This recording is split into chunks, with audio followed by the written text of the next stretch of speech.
desequilibrio monetario que es peor que el que teníamos en la previa del Rodrigazo. Tenés indicadores sociales peores que los que tenías en el 2001. Están dados todos los condimentos para una crisis colosal. Y los únicos que tenemos una propuesta seria para resolver este problema somos nosotros.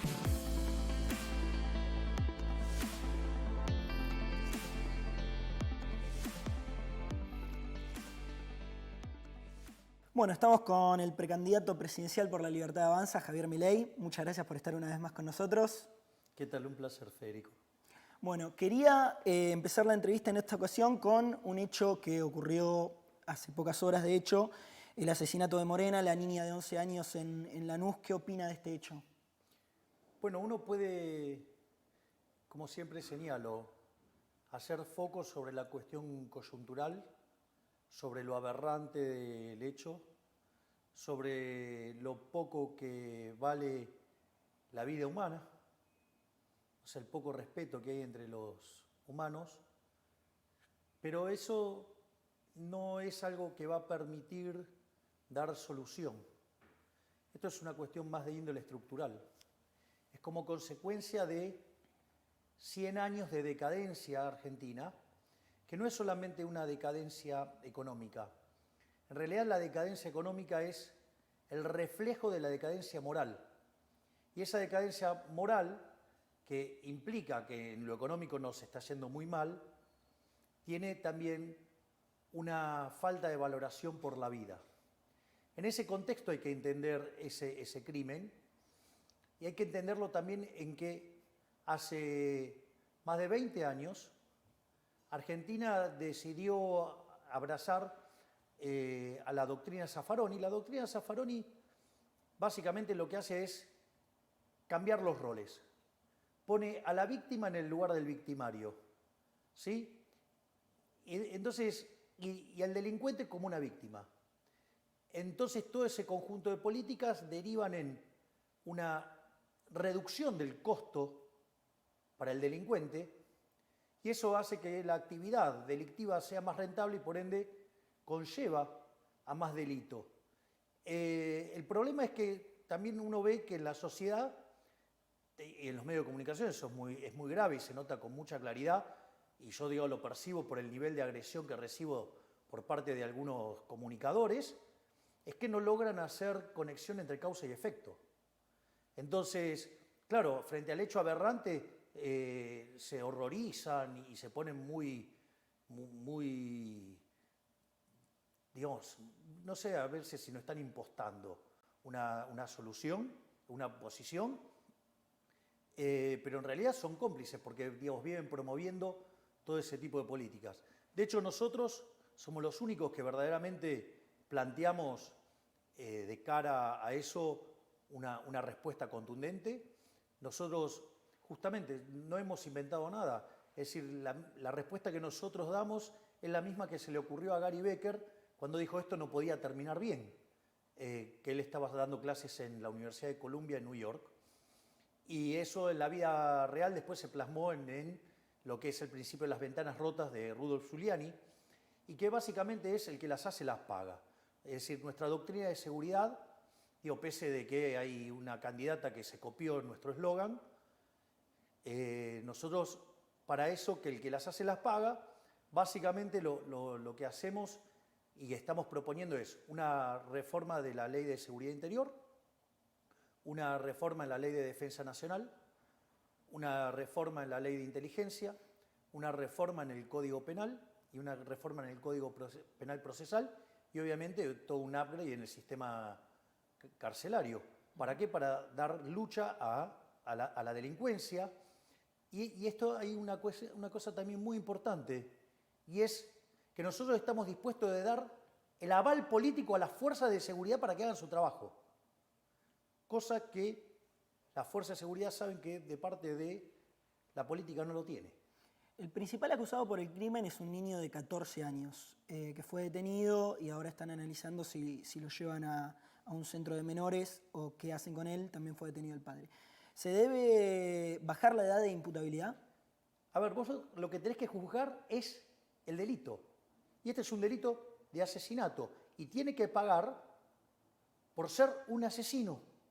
Es decir, a ver, acá lo que tiene que quedar claro, que cuando un delincuente decide llevar a cabo un acto criminal, bueno, en ese acto criminal le puede ir la vida o le puede ir la libertad. Es decir, porque para eso están las fuerzas de seguridad. Entonces, tiene que ser encarcelado por el crimen que cometió. Bueno, habrá que buscar el lugar para un menor, ¿sí? Pero que tiene estas características de ser un asesino. ¿Qué le podría decir a los padres de la víctima? A ver, digo, no le podés decir nada a los padres. Creer que le podés decir algo a los padres sería de una hipocresía. Digo, ¿cómo le vas a creer decir algo a alguien que acaba de perder un hijo? Es decir, esta gente que perdió la hija hoy. ¿Qué explicación le querés buscar? Es decir, entonces, ¿qué vas a encontrar? Políticos demagogos dándole su apoyo y todo. Y después se corren, después desaparecen. ¿Sí?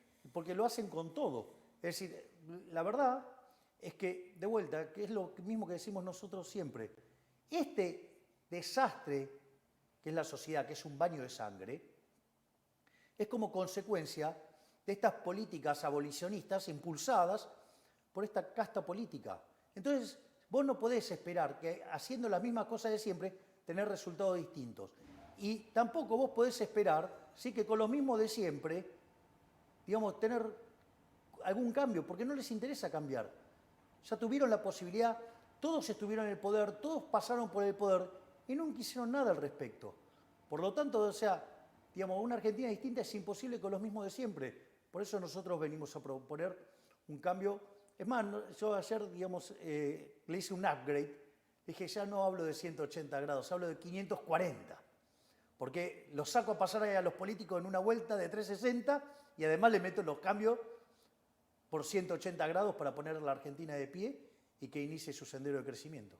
Y en este sentido, ¿cómo ve que la mayoría o prácticamente todos los candidatos presidenciales y a gobernador suspendieron sus actos luego de este hecho? Bueno, eso es parte de la hipocresía y de la mentira de las políticas. Porque en realidad, ¿por qué lo hacen? Porque ante el hecho se pueden empezar a disparar entre ellos. Entonces, ¿qué pasa? Ninguno de ellos sale ganando en ese juego. Entonces, ¿qué hacen? Llaman al silencio para que las aguas bajen y la gente no se enoje con quien se tiene que enojar, que son con los políticos, ya sea de la oposición o del oficialismo. Sí, porque son los... A ver, acá en el 2001 hubo un que se vayan todos, no se fue ninguno. Están los mismos y además se multiplicaron. Entonces, todos son corresponsables de ese desastre. Y ahora, mucho más especialmente, piden ese alto el fuego, porque hay un outsider. Bueno, yo vengo de afuera, yo no soy parte de esta decadencia, yo no soy parte de este desastre. Entonces yo estoy en condiciones de decirle, ustedes son parte del desastre, es decir, y ustedes no van a arreglar nada porque no les interesa arreglar nada. ¿Cree que este crimen, al estar tan cerca de las elecciones, puede haber generado algún impacto en los votantes? No lo sé, no lo sé. ¿Cómo está viviendo usted en lo personal el cierre de campaña? Bueno, fue muy emocionante el otro día en el Movistar Arena. Todas las entradas que estaban disponibles se agotaron. Es decir, porque nosotros teníamos el control sobre todo eso y la verdad que ha sido un evento, creo que de una calidad estética sublime. Y bueno, después hemos tratado de aportar algunas ideas para lo que era un cierre de campaña. ¿Está conforme con lo que se hizo hasta el momento? Sí, porque dimos lo mejor que teníamos para dar. ¿Es cierto que en los últimos días se reunió con Mauricio Macri? No me reuní, pero sí tengo conversaciones telefónicas con él. ¿De qué hablan? No, son bastante variadas, pero sí hablamos de la situación política y hablamos de economía y también, digamos, hablamos de otras cuestiones que pueden ser hasta personales. Es decir, lo cual es un muy buen diálogo el que tenemos. ¿Comparten la visión de los problemas que tiene el país? En algunos estamos más de acuerdo, en otros tenemos digamos, a ver, los liberales no somos manada.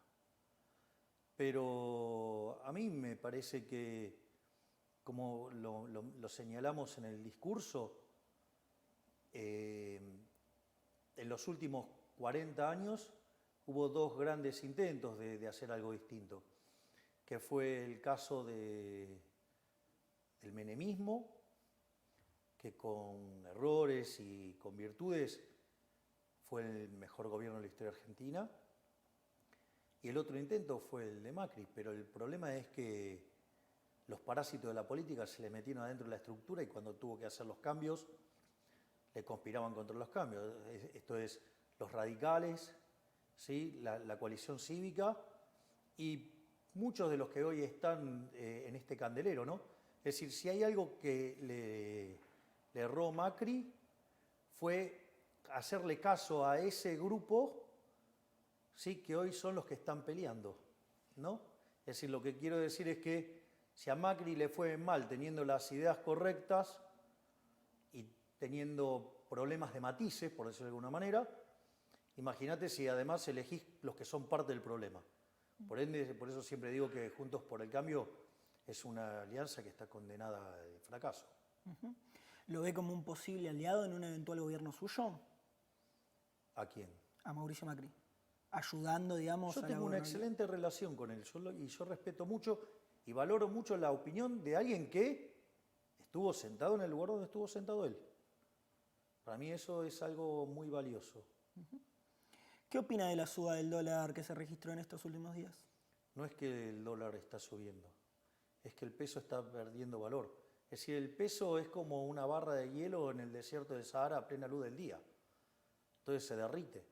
Entonces, en una situación donde se genera un exceso de oferta de dinero, ya sea por lo que se emite, por lo que se espera emitir y además porque no tiene una demanda que lo acompañe, eso hace que el peso pierda valor y que todos los precios expresados en unidades monetarias suban y el dólar es un precio más.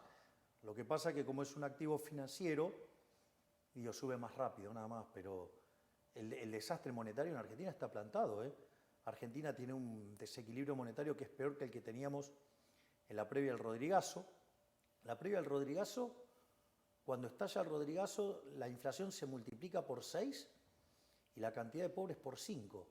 Pensá que sería llevar la inflación arriba del 900% o en torno al 900% y no puedes multiplicar por 5 la cantidad de pobres porque no te da la matemática. Que eso quiere decir que tendrías un desastre social.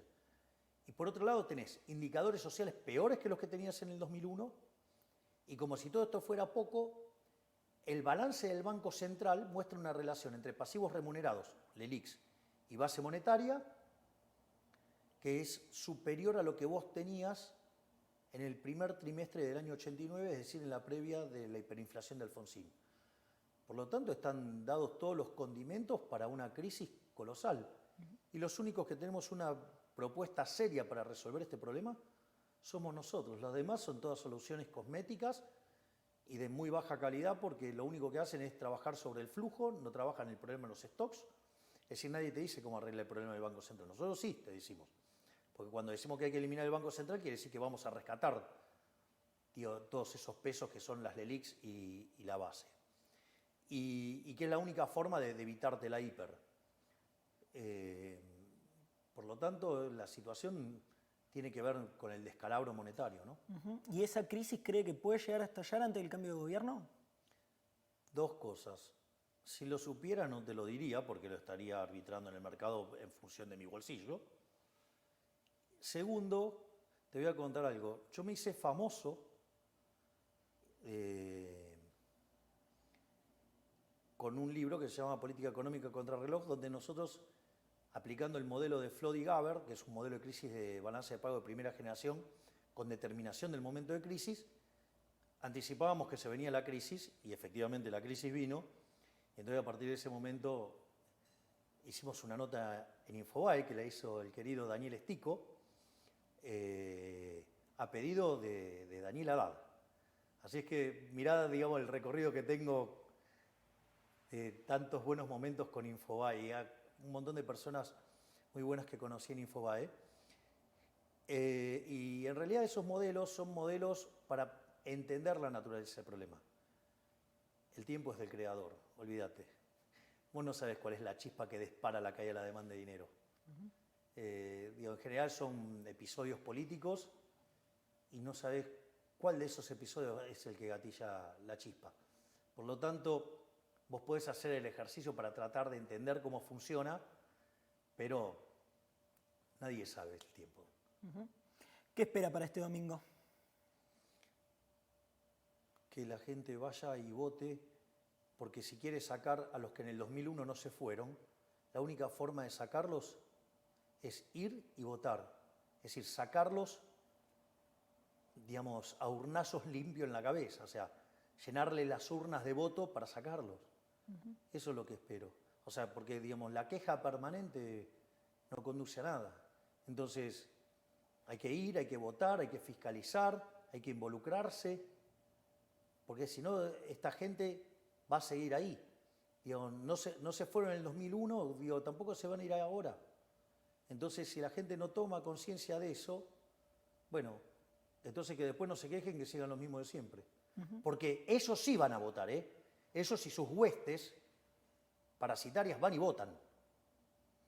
Entonces, hay que ir y votar porque es la forma de sacarlos. El sistema democrático tiene esa forma. La única forma que tenés para sacarlos es yendo a votar. Y a los indecisos que no saben aún por qué candidato votar, ¿qué les diría? Que miren las boletas, que miren las caras de las boletas y vea cuáles son los que llevan 20, 30, 40 años el Estado y quiénes son los verdaderos nuevos del sistema. Porque ahí también les va a permitir entender todo lo que pasó durante la campaña, cómo nosotros fuimos agredidos tanto por el oficialismo como por la pseudo-oposición, quiénes son los que están verdaderamente contra el statu quo, que vean, digamos, o sea, de vuelta, una Argentina distinta es imposible con los mismos de siempre. Los mismos que te trajeron a este fracaso, ahora te dicen que te van a sacar, ¿y por qué no lo hicieron antes? Si vos haces mal tu trabajo, 6 meses, te echan.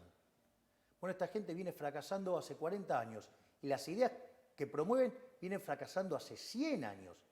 Y además, una de las cosas que yo señalo que el problema más grande en esto es que la solución está en manos del problema. ¿Qué quiere decir? Los políticos son parte del problema. A ellos les va bien con este sistema. Los incentivos de los políticos no es cambiar el sistema. Por eso, digamos, para ellos es muy cómodo cuando es, digamos, o sea, el kirchnerismo contra, no sé, Cambiemos, que de Cambiemos no tiene nada. Pero, ¿por qué? Porque entonces se prestan el poder entre ellos. Esta vez se les plantea un problema grave, que es un outsider, ¿sí? Y que viene a patear con todo el statu quo, y eso es lo que los pone tan molestos. Entonces, lo que tiene que entender la gente es, puede votar los que generaron este fracaso y que además no tienen incentivos a cambiar las cosas, o los que verdaderamente queremos hacer un cambio que ponga de pie a la Argentina y que de acá a 35, 50 años Argentina sea una potencia mundial. La última que le hago. ¿Qué le diría a aquellos que no quieren ir a votar porque son, o que no están convencidos de ir a votar porque son elecciones primarias? Que es un error, porque fíjate cómo determinó todo el tablero político lo que pasó en las pasos de la anterior elección presidencial, lo que implicó en términos de mercado, lo que implicó en términos de la evolución de las variables económicas. Por lo tanto, o sea, las pasos son mucho más importantes de lo que se cree. Y en realidad, además, otra cosa que debería quedar claro, que deberían votar por convicción. Porque esos votos estratégicos después están siendo operados por las fuerzas políticas en cuestión, que promueven el voto estratégico ¿para qué? Para llevarse agua a su molino y perjudicar a otra fuerza. Ejemplo, perjudicarnos a nosotros. Entonces, que vayan, voten y que voten por convicción, que voten al que más les gusta, pero que voten. Y nada de especulaciones estratégicas que lo único que hace es favorecer a los ladrones del statu quo. Perfecto. Muchas gracias, Javier Milei, por estar con nosotros. Gracias, Federico.